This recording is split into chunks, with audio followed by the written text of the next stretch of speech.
Hello. It's been a while since I uploaded a video on here. Oops, I feel like I haven't uploaded since I was 29 years old. Anyways, today we're going to... O maratuturo sore baro. What? What was that? Ay patutusan matato. You're telling me that all Joy-Con are being turned into mice? If I want to stay relevant, then I have to become a mouse? But what if I don't want to become a... wait, no, stop!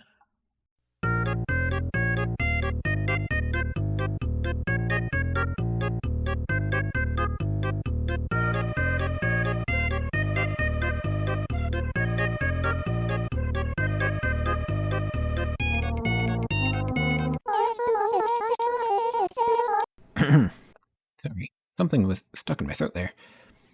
Well, I guess this is me now. I'm a mouse. Mouse content, I guess. Suppose I should make something related to mice then. I know, I'll do a video about public domain Mickey Mouse stuff. In case you've been living under a rock, Mickey Mouse went public domain at the beginning of 2024. Specifically, the Steamboat Willie version of Mickey Mouse. That means anybody can now use that version of Mickey Mouse in whatever they want to make. Now, since he's only been public domain for a little over a year now, there's certainly no high-budget stuff featuring this public domain version of Mickey Mouse. But there's a decent amount of smaller budget things. Let's begin with some video games. There were 2 video games that added Mickey Mouse as a playable character in them on January 1st, 2024. Those 2 games being The Caribbean Sail and Inverse Ninjas versus the Public Domain. The Caribbean Sail sounds a lot like Oregon Trail because that's basically what it is. It's an Oregon Trail-like game, but you're on a boat, sailing the oceans, and it's certainly a lot more complex than the Oregon Trail. It takes about 10 hours to beat, according to howlongtobeat.com. I personally haven't played it for that long yet, so I'll just give you a brief introduction to it.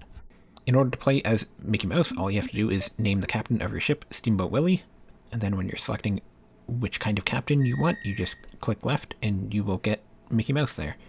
He starts with a lot of money, as he would, considering he's a filthy capitalist and all that stuff. So at the beginning of the game, you find out your father passed away, and you're tasked with delivering a mysterious box to New York for him. But almost as soon as you set sail, you're accosted by a ghost ship that steals that box from you. And then the quest is about getting that box back. Since this game is basically an Oregon Trail-like, it's all about buying supplies and dealing with random situations on the water. Playing as Mickey Mouse kind of trivializes at least the early game, considering you can just buy anything you need without having to worry about your money. There's also a simple liar's dice game you can play with ship captains or in taverns at the towns you're at. And there's a fishing minigame, so you can earn more food. 30 days after you first set sail, you will have another run-in with the ghost ship, and I'm not sure if you're supposed to be able to beat them in a fight at that point, because it certainly didn't seem very easy, even with all the upgrades Mickey Mouse helped me afford. But if you lose them, then you lose half of your stuff. And if you surrender to them, same thing happens. It's a neat game, and I find it funny that they added Mickey Mouse into it. I might slowly make my way through this game, but we'll see. If you like the Oregon Trail and want a more fleshed out, longer version of that, then that's what this is. And you can be Mickey Mouse if you really want to. I give this game a Parmesan out of 10. It's nice if it's your thing. And the other game that added Mickey Mouse to it as soon as possible is Inverse Ninjas versus the Public Domain. A mouthful, I know. It's quite the opposite from the Caribbean Sail, being a much smaller experience. It's a simple arena shooter in which you just have to kill 50 ninjas. It's designed for multiplayer, but can also be played single player even if the menu doesn't say that. Mickey Mouse is one of multiple characters, the others including Winnie the Pooh, Alice from Alice in Wonderland, Sherlock Holmes, Dan Backslide, Sun Wukong, and Felix the Cat. All the characters are basically the same except they all start with a different weapon, but since this is an arena shooter, you run out of ammo on your weapon and you have to get a new one. It's a perfectly fine game. There's not much to it. Once you beat the first 49 ninjas, the final ninja will turn gold and has a lot of health. I honestly had thought it was glitched that it wasn't getting hurt when I tried it, but eventually it died. It's probably more fun with friends, but I didn't try it with multiplayer myself. And apparently there was also a Kickstarter campaign to add a story mode to the game that unfortunately wasn't successful. So at some point this game will be expanded upon, but the developer said they are taking a bit of a break after that Kickstarter failed. I give this game a cheese string out of 10. It's a nice snack, but that's about it. And there's a few games I tried to play, but my computer just couldn't run them, so I will just briefly mention them. Steamboat Willie is a game where you buy cargo at docks and then you sell that cargo at other docks. I couldn't tell you if there's anything more to the game, considering every time I try to play it, it crashes like 5 minutes after I start it, which might just be because my computer sucks. But my computer was able to run other games I was trying, so... I did also try to play a couple horror Steamboat Willie games named Rubber Hose Forest and Screamboat Willie, but similarly, they couldn't run on my computer. And also, just to briefly mention it, there is that game that went viral last year called Infestation Origins. I chose not to get that because there's some details around that are uncomfortable. But yeah, moving on. Steamboat Rescue is, from what I can find, the only Steamboat Willie inspired game on the Nintendo Switch. It's a very simplistic game where all you have to do is steer your ship left and right and rescue various animals that are struggling to swim. You get points for doing that, and the whole thing is you're just trying to go for a high score. Very much not an in-depth game. It's alright though. Since nobody else had played it at all in March before I did, I was at the top of the leaderboard after I did a single run of it. So, heck yeah, that's cool. I give it an American cheese out of 10. It sure does technically count as a video game. And now, for an actually decent game, there is Whistling Waters.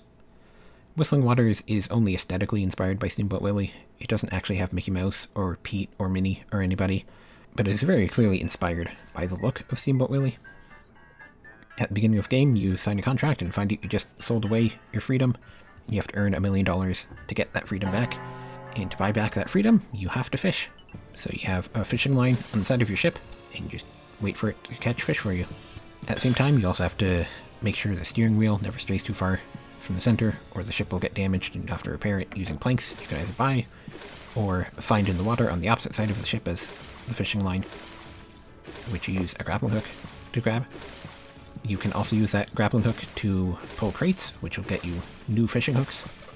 But to use those fishing hooks, you will have to buy better fishing bait. And then you can also buy extra fishing lines to just make your job a bit faster. And the game works in a day cycle, so at the end of each day you have a quota you have to pay, and then you can get back to it the next day. A bit of an oversight though is that even when it's nighttime, you're not able to fish, but you are able to still use the grappling hook to get planks and crates from the water. So that's basically just what I did, is I just made sure I had a stockpile of planks and tried to get as many crates at night instead of during the day, so you only had 2 things to keep track of during the day. Regardless, I didn't really need to repair the ship very much, because if you keep up with the steering wheel, then you're fine. $1 million may sound like a lot, but once you get to the highest fish bait with the highest fishing hook, you can get around like $100,000 in one fish, so it only takes like an hour and a half. I really do like the aesthetic of this game though. You start out on a river with grassy land around it, then you will spend a while going through a city, and then you head out to the open ocean.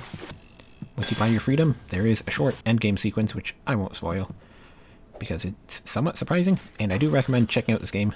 It's not very expensive, and it's a perfectly fine way to spend like an hour and a half, so I do recommend checking it out. I give it a cheddar out of 10, a nice, inoffensive, simple choice. Oh yeah, and there was this company named Disney that made a game called Epic Mickey Rebrushed this year too, but I don't want to spend $60 for a public domain Mickey Mouse game. Why would I do that? So instead, we'll talk about a different game called Rubber Hose Rampage, which is the most obvious thing somebody would have done with Mickey Mouse once he went public domain, and they just made a Cuphead game. I'll let the opening cutscene tell you what the plot of this one is, though. In the near future, chatbots become sentient and start a war for dominance. They send 2 cyborgs back through time to 1920, disguised as cartoon mice. Their mission? To destroy the leader of the resistance, the captain of the riverboat, Steamboat Willie.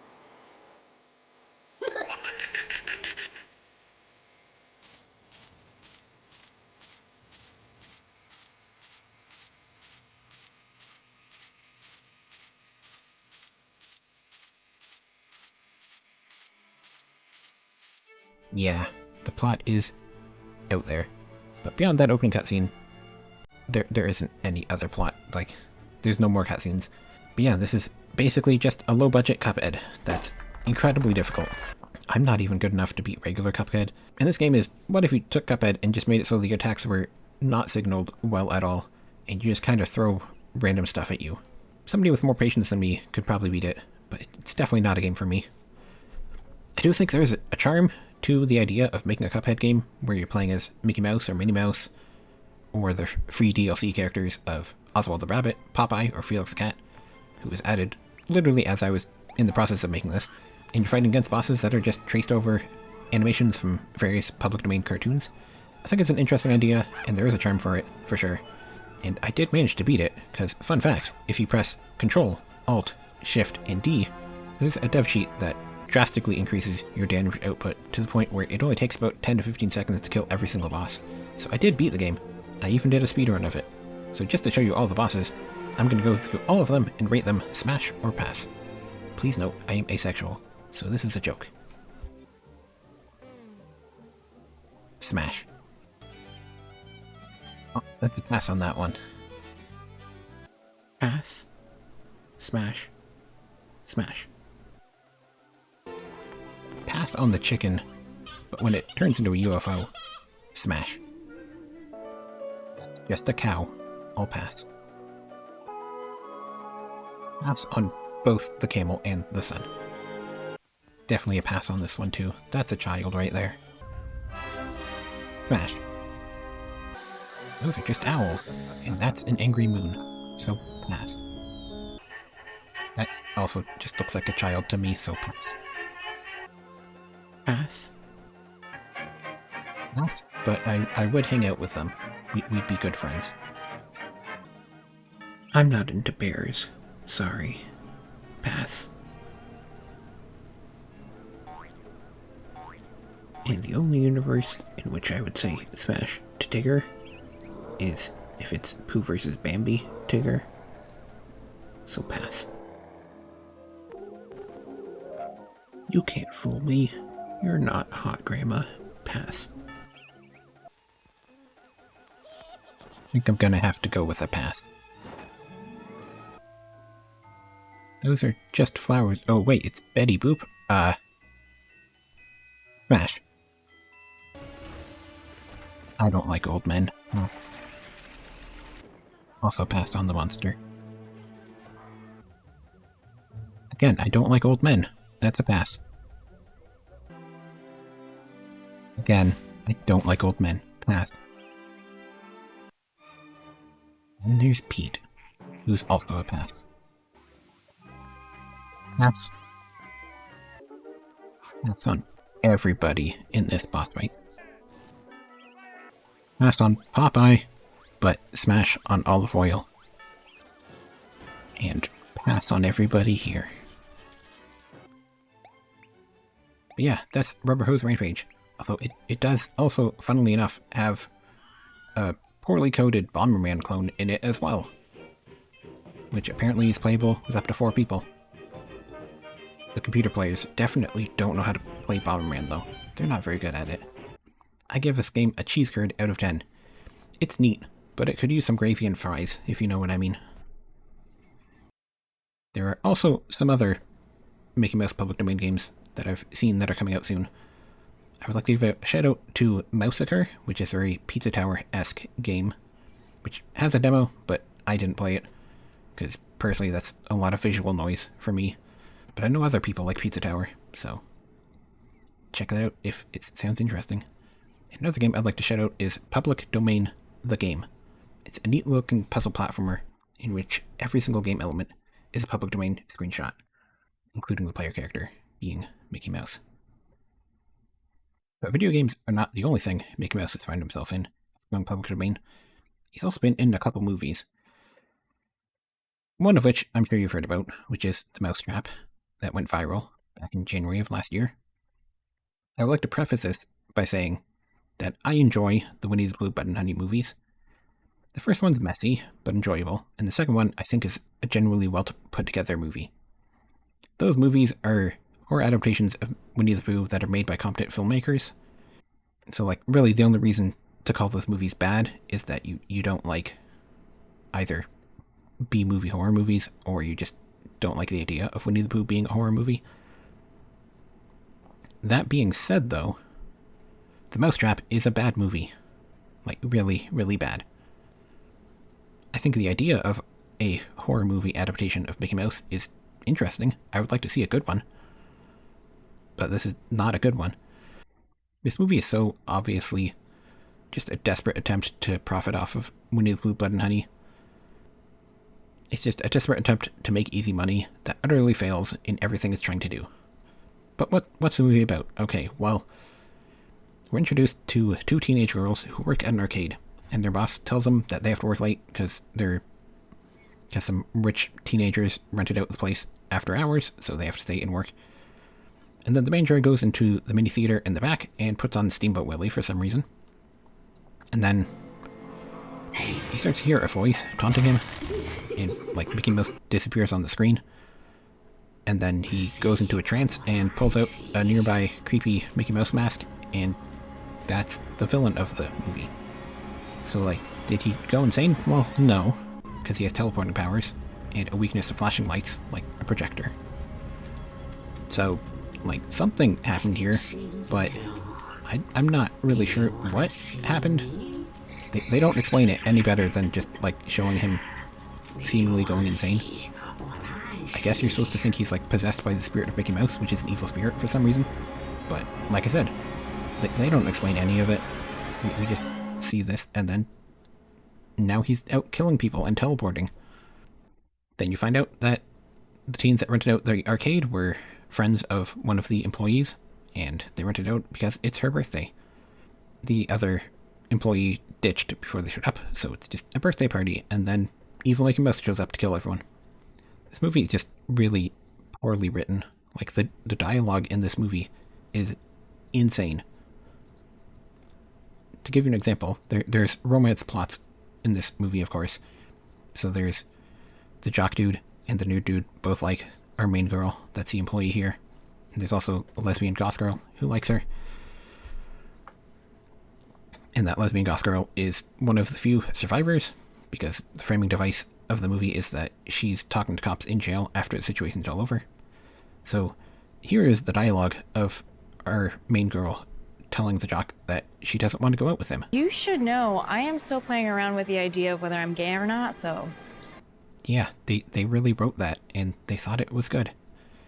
And another example of insane dialogue is this line, when the lesbian character is being interrogated by the cops. We don't give a shit what you are, what you identify as. The only thing we care about is motive.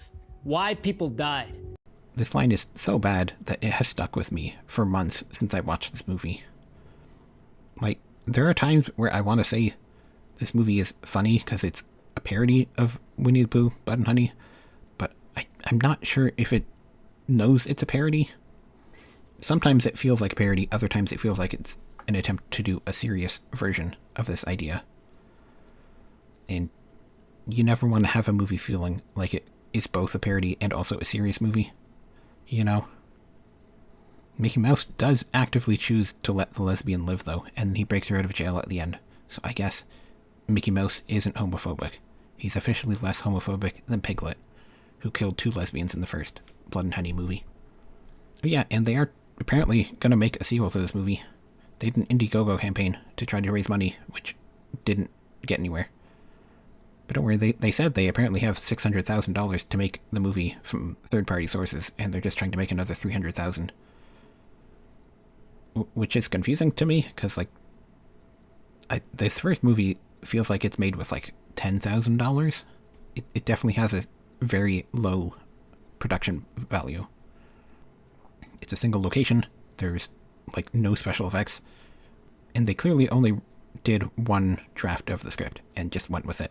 So, like, I'm not sure why you think you need $1 million to make the sequel. But looking at the profile of the guy who ran the campaign, who was the guy that played the Manger and Mickey in the movie, he's done a lot of other Indiegogo campaigns, and I kind of wonder if maybe he's an Indiegogo scammer. Like, he's done multiple Indiegogo campaigns for the same TV show, stuff like that. He's supported his own Indiegogo campaigns. So, like, yeah, I can understand that the idea behind this movie was definitely just, we want to make money, because Blood and Honey made money. So, in conclusion, I give The Mousetrap a rotten cheese out of 10. I think we can move on to the next movie, which is Mouse of Horrors. It's another horror movie with Mickey Mouse as the killer. This one's somewhat competent, though. It clears the low bar of being better than The Mousetrap, but definitely not anywhere near as good as Blood and Honey. Something I found funny in this movie is that, like, literally every character dies. And sure, it's a horror movie, so it's gonna happen. But I mean, even characters that, like, aren't even in the main setting of the movie. Early on, we see our main characters going to a bar, and later in the movie, Mickey Mouse just randomly decides to go to that bar and kills the bartender. Why did he decide to do that? I don't know. He just did. And then he just shows back up at the main setting of the movie, which is an abandoned theme park. Similarly, the main girl's dad is in the opening scene talking to her, and then later on in the movie, he's rushing home after hearing there's a killer on the loose to go see his wife, hoping his daughter is home. And then Mickey Mouse shows up there too. Again, this is like just, he's currently at the theme park killing people, and then he just shows up here and kills the mother and then chases the father to the theme park, which wasn't established that it was within walking distance of their house. Why does he do all this? I don't know. It's kind of funny, though. But what's the plot? Well, early on, multiple characters talk about, like, different urban legends about a killer that's been known to be around this town. The truth of the matter is, essentially an evil scientist guy used to work at a prison and experimented on the inmates. One inmate in particular was a merciless killer who the scientist said he turned into his son. He's Mickey Mouse. Now he obeys him without question, and it's somehow all related to this scientist trying to figure out immortality. So the killer, the son, is Mickey Mouse, and the scientist has tasked him with going out and killing women, specifically women, to dismember them and bring back body parts so he can make a bride for Mickey. He gets very angry when Mickey accidentally kills men and brings men's body parts back, because you can't make a bride out of men's parts. Transphobic bastard. Or maybe he's homophobic, and Mickey wants a husband. I'm not sure. Oh yeah, and also Mickey Mouse has a younger brother in this movie, Winnie the Pooh, who is literally wearing the same mask that was used in Blood and Honey 1. He's the less competent brother. Later on in the movie, they're made to fight each other for their father's approval, and that ends with them on a boat, because Mickey just decides to get on a boat randomly, and then Winnie the Pooh randomly shows up there. And then Winnie the Pooh gets eaten by a shark randomly. Yeah, this movie is funny at times. I think this movie is a lot more enjoyable than The Mousetrap because I enjoyed the actor's portrayal of Mickey in this. He's just, like, flamboyant. He's dancing around as he's doing everything, which is... And all you can really ask for from a cheap horror movie is having a villain that's just entertaining to watch, you know? The movie's definitely not well written or super well directed, but sometimes all you need is a flamboyant mouse going around slaughtering people. It doesn't necessarily have to be good, you know? The audio is really, really bad, though. For whatever reason, I felt like you need to hear the footsteps in every single chase scene super clearly, to the point where footsteps drown out the music and the dialogue. Here's a quick example. Stay away from me.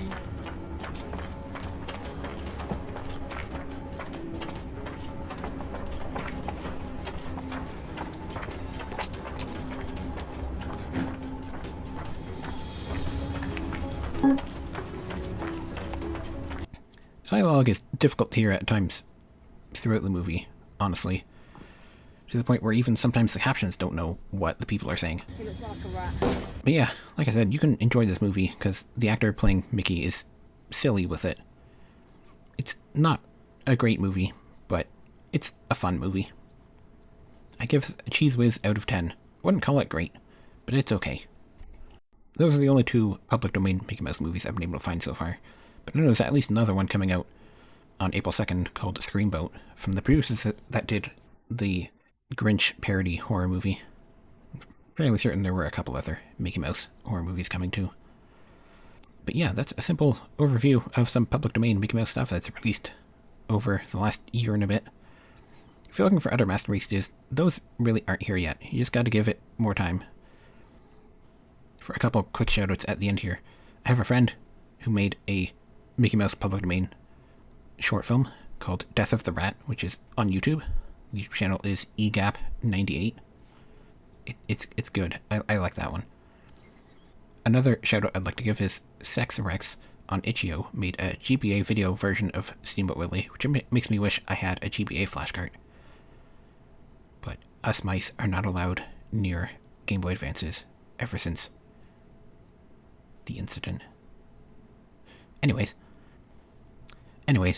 the charm of public domain is that anybody can use the character, even if it's a very simplistic video game that uses public domain Mickey Mouse, just to garner attention it wouldn't otherwise have. I fully support that, because we live in a capitalist society where you need that attention in order to make a living, so get that bag. It also just makes it easier to make a game if you don't really have to worry about character design and stuff like that, right? So yeah, I support that. There is some fun to be had in some of these things that are out. Like I said, I would recommend Whistling Waters for a game. And Mouse of 4 is, I would kind of, sort of recommend, but understand it's a bad movie. But it could be worse. I'm definitely looking forward to seeing what other people do with public domain Mickey Mouse. Maybe even I could make a public domain Mickey Mouse thing. I'll have to think about that.